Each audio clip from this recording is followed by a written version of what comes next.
Welcome दोस्तों, हमारे YouTube channel study with अंकुर में आज हम देखेंगे यूकेएसएससी एंड यूकेपीएससी के लेटेस्ट पैटर्न पर आधारित महत्वपूर्ण प्रश्न जो कि आपके आगामी एग्जाम में पूछे जा सकते हैं। जैसे कि यहाँ पे आपका फर्स्ट क्वेश्चन दिया गया है, हिंदी में उच्चारण के आधार पर वर्णों की संख्या है।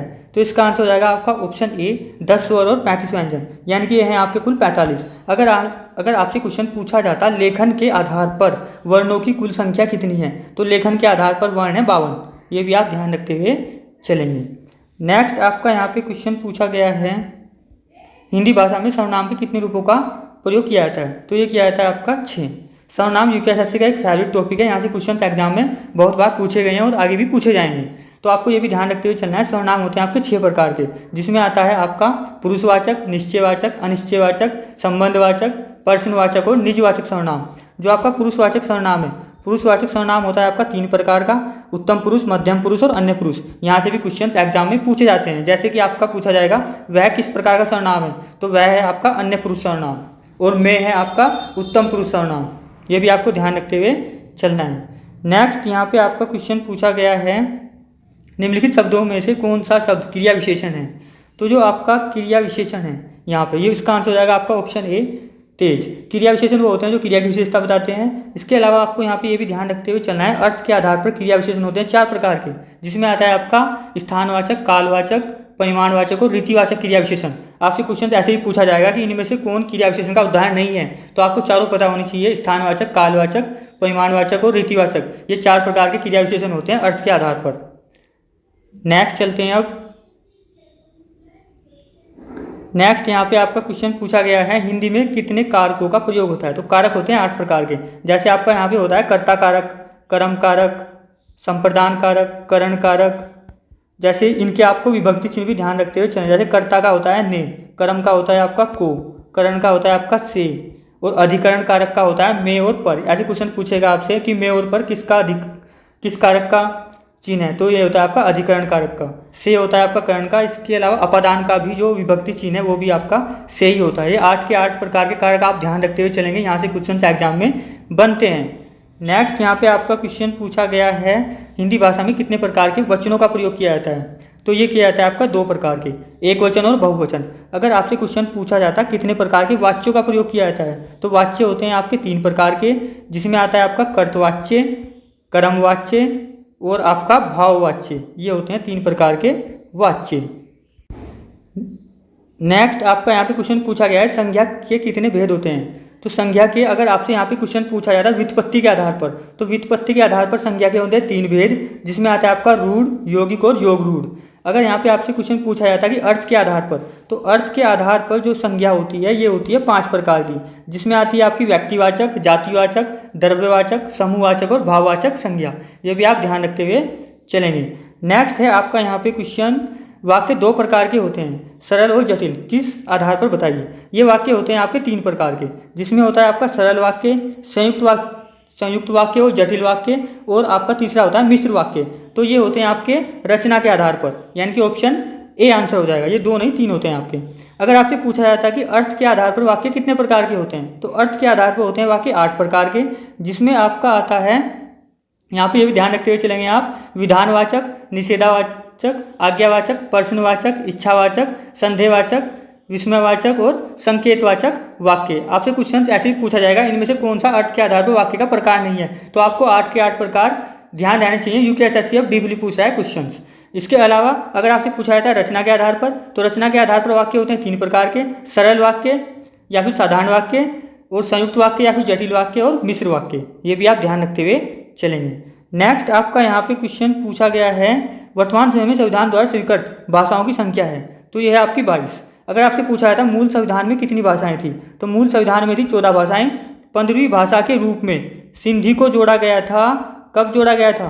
21वें संविधान संशोधन 1967 के द्वारा। ये भी आपको ध्यान रखते हुए चलना है। उसके बाद आपका 71वें संविधान संशोधन 1992 के द्वारा कोंकणी, मणिपुरी और नेपाली को संविधान में जोड़ा गया, और 92वें संविधान संशोधन 2003 के द्वारा मैथिली, संथाली और डोंगरी को संविधान में जोड़ा गया। तब जाकर भाषाओं की संख्या हो गई 22। ये भी आपको ध्यान रखते हुए चलना है। इसके अलावा जो आपका संविधान की 8वीं अनुसूची है। संविधान की 8वीं अनुसूची में 22 भाषाओं का उल्लेख किया गया है। ये भी आपसे क्वेश्चन पूछा जाएगा कि 8वीं अनुसूची का संबंध किससे है, तो 8वीं अनुसूची का संबंध है भाषा से, जिसमें संविधान की 22 भाषाओं को स्वीकृति प्रदान की गई है। ये भी आप ध्यान रखते हुए चलेंगे। इसके अलावा भाग 17 का संबंध है राजभाषा से। नेक्स्ट आपका यहाँ पे क्वेश्चन पूछा गया है, निम्नलिखित में से कौन सा उपन्यास प्रेमचंद द्वारा रचित नहीं है, तो इसका आंसर हो जाएगा आपका ऑप्शन ए राग दरबारी, क्योंकि राग दरबारी लिखा गया है श्रीलाल शुक्ल के द्वारा। प्रेमचंद को कहा जाता है उपन्यास का सम्राट, ये भी आपको ध्यान रखते हुए चलना है। प्रेमचंद का जन्म हुआ था आपका 31 जुलाई 1880 को वाराणसी, यूपी के वाराणसी के समीप लम्ही गांव में। ये क्वेश्चन भी आपसे पूछा जा सकता है कि प्रेमचंद का जन्म कब और कहाँ हुआ था, तो ये हुआ था 31 जुलाई 1880 को यूपी के लम्ही गांव में। ये भी आपको ध्यान रखते हुए चलना है। इसके अलावा आपसे क्वेश्चन यहाँ पे ऐसे भी बनते हैं कि रंगभूमि, कर्मभूमि और गबन ये क्या है, कहानी है, उपन्यास है, तो ये क्या है, उपन्यास है। इसके अलावा गोदान, गोदान है प्रेमचंद का अंतिम पूर्ण उपन्यास। अगर पूछा जाता अधूरा उपन्यास तो वह है आपका मंगलसूत्र, मंगलसूत्र प्रेमचंद्र का अधूरा उपन्यास है, बट अंतिम पूर्ण उपन्यास और महत्वपूर्ण उपन्यास है गोदान। गोदान में क्या है, भारतीय किसान जीवन का महाकाव्य, भारतीय किसान जीवन का महाकाव्य कहा जाता है गोदान को। गोदान में किसान के ऋण समस्या को बताया गया है, और जो गोदान है इसका जो नायक है वो है होरी। होरी एक किसान है जो कि ऋण समस्या से जूझ रहा है। आप सभी को पता है किसान वर्तमान में भी ऋण समस्या से जूझते रहते हैं हमारे यहाँ पे, तो ये भी आप ध्यान रखते हुए चलेंगे। इसके अलावा आपको यहाँ पे 2-3 चीज़ें और ध्यान रखते हुए चल सकते हैं आप, जैसे कि ईदगाह और नमक का दरोगा, ये भी प्रेमचंद की कुछ अन्य कृतियाँ हैं। नेक्स्ट यहाँ पे आपका क्वेश्चन पूछा गया है, सुमन काला अक्षर भैंस बराबर है, वाक्य में रेखांकित अर्थ है, यानी कि आपको इसका अर्थ बताना है काला अक्षर भैंस बराबर, तो इसका अर्थ होगा आपका अनपढ़, यानी कि ऑप्शन बी आंसर हो जाएगा। नेक्स्ट अब आपके यहाँ पे उत्तराखंड के क्वेश्चन स्टार्ट होते हैं। यहाँ पे फर्स्ट क्वेश्चन दिया गया आपका, उत्तराखंड के पहले राज्यपाल कौन थे, तो उत्तराखंड के पहले राज्यपाल थे सुरजीत सिंह बरनाला। अगर आपसे पूछा जाता है यहाँ पर क्वेश्चन से, आप एग्जाम में ऐसे ही पूछे जाते हैं कि उत्तराखंड के चौथे राज्यपाल कौन थे या 5वें राज्यपाल कौन थे, तो आपको सभी पता होना चाहिए। दूसरे राज्यपाल थे आपके BL जोशी, तीसरे थे आपके सुदर्शन अग्रवाल, चौथे थे आपके Margaret Alva. Margaret Alva Uttarakhand की पहली महिला राज्यपाल थी। 5वें थे आपके अजीज कुरैशी, छठे जो राज्यपाल थे वो थे कृष्णकांत पाल, और 7वें राज्यपाल थी बेबी रानी मौर्य, और वर्तमान में और 8वें राज्यपाल हैं गुरमीत सिंह। ये भी आप ध्यान रखते हुए चलेंगे। इसके अलावा आप यहाँ पे ये भी ध्यान रखते हुए चल सकते हैं, उत्तराखंड के जो पहले मुख्यमंत्री थे वो थे नित्यानंद स्वामी, और दूसरे थे भगत सिंह कोश्यारी। पहले निर्वाचित मुख्यमंत्री थे नारायण दत्त तिवारी, जिन्हें विकास पुरुष के नाम से भी जाना जाता है। ये भी आप ध्यान रखते हुए चल सकते हैं। इसके अलावा उत्तराखंड लोक सेवा आयोग के पहले अध्यक्ष, उनका नाम है NP नवानी, और वर्तमान में उत्तराखंड लोक सेवा आयोग के अध्यक्ष हैं राकेश कुमार। और जो उत्तराखंड के पुलिस महानिदेशक हैं प्रथम, उनका नाम है अशोक कांत शरण, और जो वर्तमान में जो उत्तराखंड के DGP या फिर पुलिस महानिदेशक हैं उनका नाम भी है अशोक कुमार। ये भी आप ध्यान रखते हुए चलेंगे। और उत्तराखंड के पहले मुख्य सूचना आयुक्त थे RS टोलिया। इतने फैक्ट्स आप यहाँ से ध्यान रखते हुए चलेंगे। नेक्स्ट आपका यहाँ पे क्वेश्चन पूछा गया है, निम्न में से कौन एक कुमाऊनी रचनाकार नहीं है, तो इसका जो आंसर हो जाएगा आपका ऑप्शन डी, क्योंकि ये हैं आपके गढ़वाली रचनाकार। यहाँ से आपको ये भी ध्यान रखते हुए चलना है, उत्तराखंड के सबसे प्राचीन कवि के रूप में जाना जाता है गुमानी पंथ को, जिनका जन्म हुआ था 1790 में काशीपुर में, और ये काशीपुर के राजा गुमान सिंह के दरबार में रहते थे, वहीं से इन्हें गुमानी उपाधि मिली, और इन्हें लोक रत्न के उपनाम से भी जाना जाता है। ये भी आप ध्यान रखते हुए चलेंगे, लोक रत्न गुमानी पंथ। नेक्स्ट है आपका यहाँ पे क्वेश्चन, सूची फर्स्ट का सूची सेकंड से मिलान कीजिए। जो बगवाल मेला है ये लगता है आपका देवधुरा चंपावत में, पूर्णागिरी मेला लगता है आपका टनकपुर चंपावत में, लोसर मेला लगता है आपका डुंडा उत्तरकाशी में, झंडा मेला लगता है आपका देहरादून में, तो इसका आंसर हो जाएगा आपका ऑप्शन ए। नेक्स्ट आपका यहाँ पे क्वेश्चन दिया गया है, गढ़वाल पेंटिंग पुस्तक के लेखक कौन है, तो यह है बैरिस्टर मुकुंदीलाल। अब क्वेश्चन एग्जाम में ऐसे ही पूछे जा रहे हैं कि गढ़वाल पेंटिंग का प्रकाशन बैरिस्टर मुकुंदीलाल के द्वारा कब किया गया था, तो ये किया गया था 1968 में। जो मोलाराम है, मोलाराम के चित्रों को गढ़वाल पेंटिंग नाम से प्रकाशित किया था बैरिस्टर मुकुंदीलाल ने। और आपसे क्वेश्चन ऐसे ही पूछा जाएगा कि 20वीं शताब्दी में मोलाराम के चित्रों को दुनिया के सामने किसने रखा, तो ये रखा बैरिस्टर मुकुंदीलाल ने। गढ़वाली चित्रकला शैली के जनक के रूप में भी जाना जाता है मोलाराम को, ये भी आप ध्यान रखते हुए चलेंगे। नेक्स्ट यहाँ पे आपका क्वेश्चन पूछा गया है, उदय शंकर नृत्य एवं नाट्य अकादमी कहाँ स्थित है? तो ये स्थित है आपकी अल्मोड़ा में। इसकी स्थापना हुई थी आपकी 2003 में। इसके अलावा अगर आपसे पूछा जाता है संगीत एवं नाट्य अकादमी कहाँ है, तो संगीत एवं नाट्य अकादमी स्थित है आपकी फलसीमा अल्मोड़ा में, जिसकी स्थापना हुई थी 19 अक्टूबर 2002 को। ये भी आप ध्यान रखते हुए चलेंगे। नेक्स्ट यहाँ पे आपका क्वेश्चन पूछा गया है, मुरखली, नथुली, गुलबंद निम्न में से क्या है? तो ये हैं आपके आभूषण। जो आपका मुरखली, बुजनी और तुगियल है, ये पहने जाते हैं आपके कान में आभूषण। और जो आपका फुल्ली, नथुली और गुलांक है, ये पहने जाते हैं। ये जो है आपका नथुली, फुल्ली और गुलांक, ये हैं आपके नाक के आभूषण। और आपका मुरखली, बुजनी और तुगियल, ये हैं आपके कान के आभूषण। और आपका गुलबंद और तिलहरी और चरयो, ये हैं आपके गले के आभूषण। ये भी आप ध्यान रखते हुए चलेंगे। नेक्स्ट यहाँ पे आपका क्वेश्चन दिया गया है, निम्न में से कौन उत्तराखंड का सबसे पुराना विश्वविद्यालय है? तो जो आपका गुरुकुल कांगड़ी विश्वविद्यालय है, इसकी स्थापना हुई थी 1902 में। किसके द्वारा की गई थी? स्वामी श्रद्धानंद, जिनका मूल नाम है लाला मुंशीराम। 1902 में। 1962 में इसे डीम्ड विश्वविद्यालय का दर्जा दिया गया। इसके अलावा यहाँ पे जो आपका जीबी पंत कृषि एवं प्रौद्योगिकी विश्वविद्यालय है, ये भारत का प्रथम कृषि विश्वविद्यालय है, जिसकी स्थापना हुई थी 17 नवंबर 1960 को। कहाँ पे हुई थी? ये पंतनगर, उधम सिंह नगर में पंडित जवाहरलाल नेहरू के द्वारा की गई थी। इसके अलावा जो गढ़वाल विश्वविद्यालय और कुमाऊं विश्वविद्यालय है, इन दोनों की स्थापना की गई थी 1973 में। जो आपका गढ़वाल विश्वविद्यालय है, गढ़वाल विश्वविद्यालय को 15 जनवरी 2009 को केंद्रीय विश्वविद्यालय का दर्जा दिया गया था। ये भी आप ध्यान रखते हुए चलेंगे। नेक्स्ट यहाँ पे आपका क्वेश्चन पूछा गया है, देवधुरा मेला किस जनपद में मनाया जाता है? तो ये मनाया जाता है आपका चंपावत में। इसे आषाढ़ी कोथिन के नाम से भी जाना जाता है। और ये एक पाषाण युद्ध होता है, पाषाण युद्ध होता है इस मेले में। ये भी आप ध्यान रखते हुए चलेंगे। और ये जो देवधुरा मेला है, श्रावण माह में लगता है। नेक्स्ट है आपका यहाँ पे क्वेश्चन, लाखा मंडल किस जिले में स्थित है? तो लाखा मंडल है आपका देहरादून के जोनसार बावल क्षेत्र में। ये लाखों मूर्तियों का भंडार है यहाँ पर। और ये यमुना और रिखवाड़ नदी के तट पर स्थित है। ये क्वेश्चन भी एग्जाम में पूछा गया है कि लाखा मंडल किस नदी पर है? तो यह आपका यमुना और रिखवाड़ नदी के तट पर। नेक्स्ट यहाँ पे आपका क्वेश्चन पूछा गया, उत्तराखंड के कितने लोकसभा सांसद निर्वाचित होते हैं?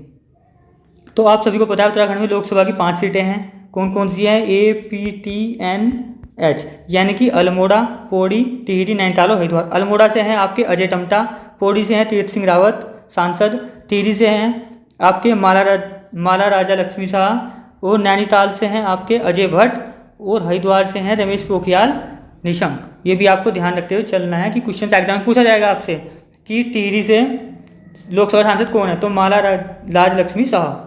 और नैनीताल से पूछा जाएगा अजय भट्ट, हरिद्वार से रमेश पोखरियाल निशंक, पौड़ी से हैं आपके तीर्थ सिंह रावत, अल्मोड़ा से हैं अजय टम्टा। ये भी आप ध्यान रखते हुए चलेंगे। नेक्स्ट यहाँ पे आपको क्वेश्चन दिया गया है, हरेला क्या है?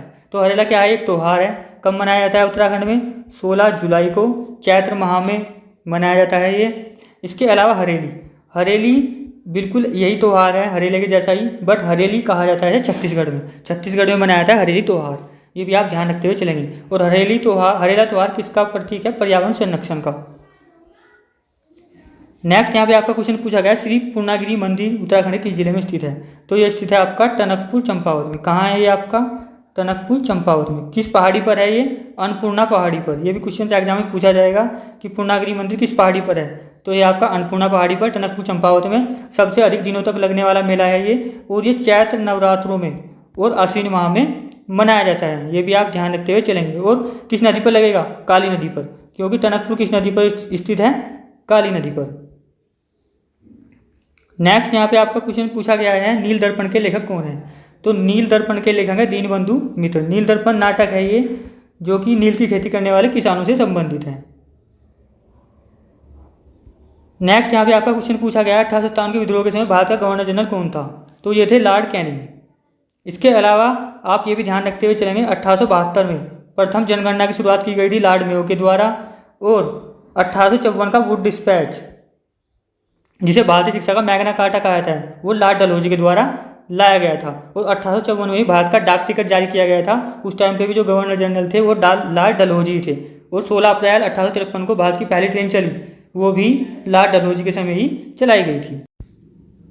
नेक्स्ट आपका यहाँ पे क्वेश्चन पूछा गया है, किसे भारत का मार्टिन लूथर किंग कहा जाता है? तो ये कहा था स्वामी दयानंद सरस्वती को, यानी ऑप्शन डी आंसर हो जाएगा।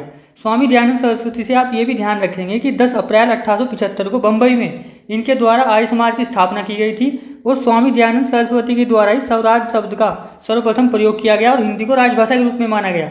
ये भी आपको ध्यान रखना है। इसके अलावा आप यहाँ पे ये भी ध्यान रखेंगे, राजा राम मोहन राय को भारतीय पुनः जागरण का अग्रदूत और आधुनिक भारत का जनक कहा जाता है। राजा राम मोहन राय के द्वारा 1828 में ब्रह्म समाज की स्थापना की गई थी और संवाद कौमुदी नामक पत्र राजा राम मोहन राय के द्वारा बंगाली भाषा में निकाला गया। ये भी आपको ध्यान रखते हुए चलना है। और राजा राम मोहन राय को राजा की उपाधि ये दी गई थी अकबर द्वितीय के द्वारा। ये भी आपसे क्वेश्चन एग्जाम में पूछा जा सकता है कि राजा राम मोहन राय को राजा की उपाधि किसने दी? तो ये दी थी अकबर द्वितीय ने। इतने फैक्ट्स आप ध्यान रखते हुए चलेंगे। नेक्स्ट आपका यहाँ पे क्वेश्चन पूछा गया है, गांधी बिफोर इंडिया नामक पुस्तक के लेखक कौन है? तो ये हैं रामचंद्र गुहा, यानी कि ऑप्शन सी आंसर हो जाएगा। नेक्स्ट है आपका यहाँ पर, किसने राज्यसभा की नामित सदस्यता ग्रहण नहीं की है? ये आपका पुराना क्वेश्चन है, बट आप इसको ऐसे लेंगे कि राज्यसभा के वर्तमान में उत्तराखंड में कितने सदस्य हैं? तो राज्यसभा की उत्तराखंड में कितनी सीटें हैं? 3। वो 3 सदस्य कौन कौन है? एक तो हैं आपके प्रदीप टम्टा, दूसरे कौन है आपके अनिल बलूनी और तीसरे कौन है आपके नरेश बंसल। ये आपको ध्यान रखते हुए चलना है। राज्यसभा का उल्लेख आर्टिकल या फिर अनुच्छेद 80 में किया गया है। ये भी आपको ध्यान रखते हुए चलना है। और राज्यसभा का जो कार्यकाल होता है वो होता है 6 वर्ष का और इसके 1/3 सदस्य प्रति 2 वर्ष बाद रिटायर हो जाते हैं। ये भी आपको ध्यान रखते हुए चलना है। और राज्यसभा एक ऊपरी सदन है संसद का और ये एक स्थायी सदन है। राज्यसभा को भंग नहीं किया जा सकता। नेक्स्ट आपका यहाँ पे क्वेश्चन पूछा गया है, पीवी संधू किस खेल से संबंधित है? तो इनका संबंध है आपका बैडमिंटन से, यानी कि ऑप्शन सी आंसर हो जाएगा। नेक्स्ट है आपका यहाँ पर, बुलांग किस अंग पर पहनी जाती है? तो आपको यहाँ पे ध्यान रखते हुए चलना है, नथुली, फुल्ली और बुलांग ये हैं आपके यहाँ पर नाक के आभूषण, यानी कि ऑप्शन बी आंसर हो जाएगा। इसके अलावा कंडवा, और जिसको कंडवा को ही कहा जाता है सुदमन, ये पैर में पहना जाने वाला आभूषण है। ये भी आप ध्यान रखते हुए चलेंगे। नेक्स्ट आपका यहाँ पे क्वेश्चन है, नंदा राजा यात्रा कितने वर्ष पर आयोजित होती है? तो ये होती है आपकी 12 वर्ष पर, यानी कि ऑप्शन ए आंसर हो जाएगा। नेक्स्ट है आपका यहाँ पर, निम्नलिखित में से कौन नेता ने समर क्रांति का नारा दिया था? यानी किस नेता के द्वारा समर क्रांति का नारा दिया गया था? तो ये दिया गया था जयप्रकाश नारायण के द्वारा, यानी कि ऑप्शन सी आंसर हो जाएगा। इसके अलावा आप यहाँ से ये भी ध्यान रखते हुए चलेंगे, 1996 में कल्याण सिंह रावत के द्वारा गवालदम चमोली से मैती आंदोलन की शुरुआत की गई थी। मैती आंदोलन का संबंध है पर्यावरण संरक्षण से। इसके साथ ही आप ये भी ध्यान रखते हुए चलेंगे, दसोली ग्राम स्वराज संघ की स्थापना 1964 में चड्डी प्रसाद भट्ट के द्वारा की गई थी। और उत्तराखंड से रेमन मैग्सेसे पुरस्कार पाने वाले पहले उत्तराखंड के जो व्यक्ति हैं वो है चड्डी प्रसाद भट्ट। इन्हें रेमन मैग्सेसे पुरस्कार से सम्मानित किया गया था 1982 में। ये भी आप ध्यान रखते हुए चलेंगे। नेक्स्ट आपका यहाँ पे क्वेश्चन पूछा गया है, राज्य का राज्यपाल पूर्ण रूप से उत्तरदायी है? तो ये होता है राष्ट्रपति के प्रति, क्योंकि राज्यपाल की नियुक्ति अनुच्छेद 155 के तहत राष्ट्रपति के द्वारा की जाती है और जो राज्यपाल का पद आता है अनुच्छेद 153 में, जबकि नियुक्ति की जाती है अनुच्छेद 155 के तहत राष्ट्रपति के द्वारा प्रधानमंत्री की सलाह पर। वो जो राज्यपाल का कार्यकाल है ये होता है राष्ट्रपति के प्रसाद पर्यंत, यानी कि राष्ट्रपति जब चाहे राज्यपाल को उसके पद से हटा सकता है। ये भी आप ध्यान रखते हुए चलेंगे। और राज्यपाल के द्वारा अनुच्छेद 213 के तहत अध्यादेश जारी किया जाता है। नेक्स्ट है आपका यहाँ पे, पंचायती राज प्रणाली किस पर आधारित है? तो यह है आपकी सत्ता के विकेंद्रीकरण पर, यानी कि ऑप्शन बी आंसर हो जाएगा। नेक्स्ट है आपका यहाँ पर, विश्व जनसंख्या दिवस मनाया जाता है? तो विश्व जनसंख्या दिवस मनाया जाता है आपका 11 जुलाई को, और ये 11 जुलाई 1987 को जो विश्व की जनसंख्या है ये हो गई थी 5 अरब। इसीलिए यूएन के द्वारा 1989 में 11 जुलाई को विश्व जनसंख्या दिवस के रूप में मनाए जाने की घोषणा की गई। 7 अप्रैल को मनाया जाता है विश्व स्वास्थ्य दिवस, क्योंकि 7 अप्रैल 1948 को स्थापना हुई थी WHO की। WHO यानी कि वर्ल्ड हेल्थ ऑर्गेनाइजेशन, विश्व स्वास्थ्य संगठन। इसका मुख्यालय स्थित है जेनेवा में। ये भी आप ध्यान रखेंगे। नेक्स्ट है आपका यहाँ पे निम्नलिखित में से कौन सा विश्व का सबसे बड़ा मरुस्थल है? तो ये आपका सहारा मरुस्थल जो कि स्थित है उत्तरी अफ्रीका में। भारत का सबसे बड़ा मरुस्थल है थार मरुस्थल, और ये जो आपका कालाहारी मरुस्थल है यह स्थित है आपका दक्षिण अफ्रीका के बोत्सवाना में। आपसे ये क्वेश्चन पूछा जाएगा कि कालाहारी मरुस्थल कहाँ स्थित है? तो यह है आपका दक्षिण पश्चिमी अफ्रीका के बोत्सवाना में। नेक्स्ट है आपका यहाँ पे स्थानीय निकायों की कार्यप्रणाली के संबंध में एलएम सिंघवी समिति का गठन कब किया गया था? तो ये किया गया था 1986 में। एलएम सिंघवी समिति के द्वारा पंचायत स्थानीय निकाय या फिर पंचायती राज को संवैधानिक दर्जा दिए जाने की सिफारिश की गई थी। उसके बाद 73वें संविधान संशोधन 1993 के द्वारा पंचायती राज को संवैधानिक दर्जा दिया गया और संविधान में 11वीं अनुसूची जोड़ी गई जिसका संबंध पंचायती राज से है, और 12वीं अनुसूची का संबंध है नगर निकाय से।